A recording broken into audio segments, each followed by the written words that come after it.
guys, welcome to our channel. We are back with LaTanya Scott with the Cahaba River Society. We're just downstream and played in the water a little bit, and that was a little fun. Oh yeah, you got a little dirty. I think did. in a couple months I'll get right in there with you. I don't mind it. In a couple months, yes, we're going on canoe trip. We are, and I can't wait. So crew, be ready for it. So with all of that, what type of gear do you usually wear out in the field? Good question. So it depends. So right now it's really cold, so I would wear like fleeces, something that's quick dry, that's not going to wick the heat away from you. So anything like polyester, something that's really warm. Cotton is not a really good thing to wear in the cold weather because it will definitely keep you cold. So try to wear the proper gear. Try to wear the proper gear, and life jackets. And closed-toe shoes. Safety first. Safety is first. Closed-toe shoes are a big thing. I know when folks come out to the river, they want to wear their sandals. They want to be barefoot. I would say don't do that because there's a lot of shells, snails even, that have sharp tips. There's even broken glass because people like to litter.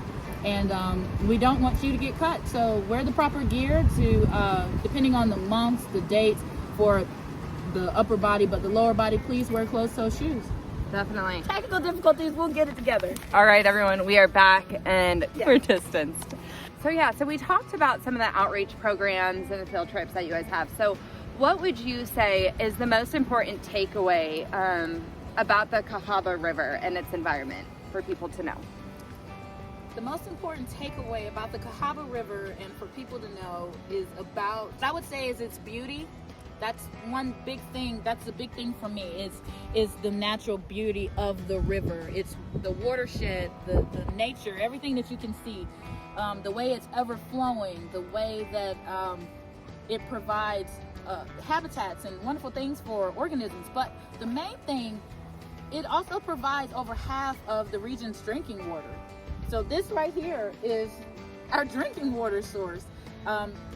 So that's what I would say will be the most important thing folks should take away from the Cahaba River.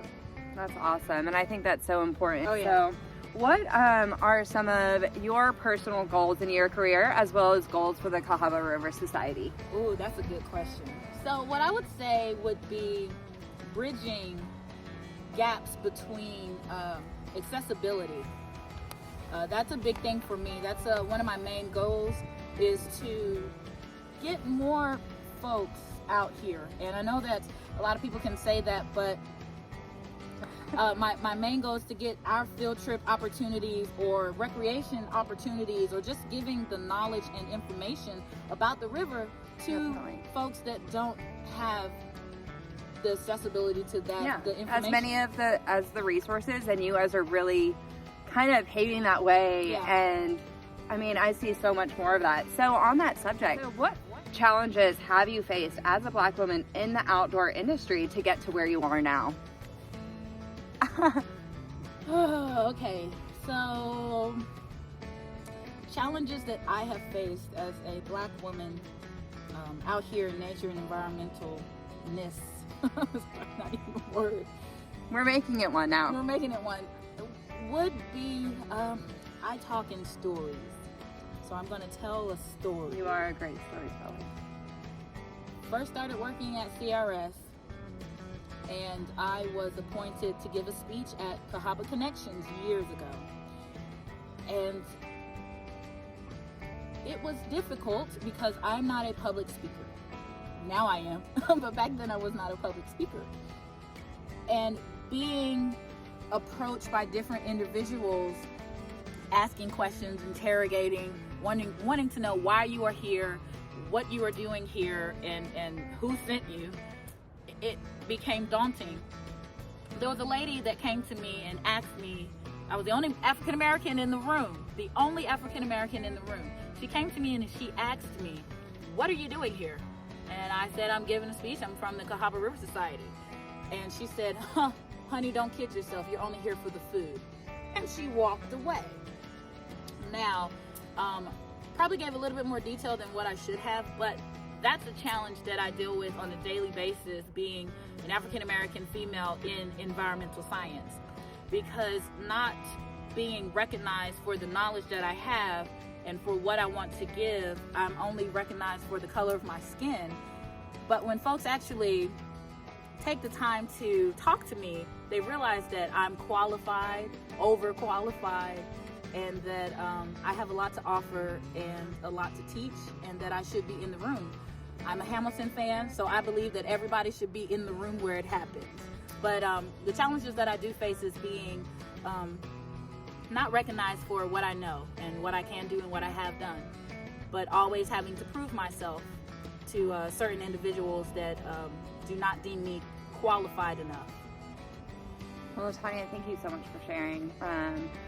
I don't understand how impactful that must be for you. And honestly, you are such an inspiration, and everything that you do in the community is so wonderful, and I can't wait for you to be able to do more.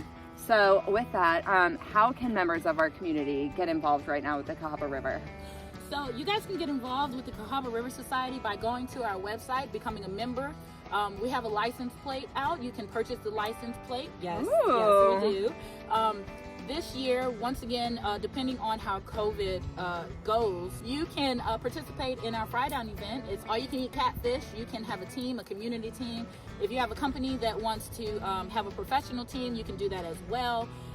There's many ways to get involved with the Cahaba River Society to help protect our wonderful, beautiful drinking water source that's right behind us. Just go to our website. There's different ways to do that. Also, you can contact us for environmental programs, educational programs. Get your homeschool students, get your classes involved. If we can't do field trips in person, you can always go to our website and take virtual field trips. You can donate.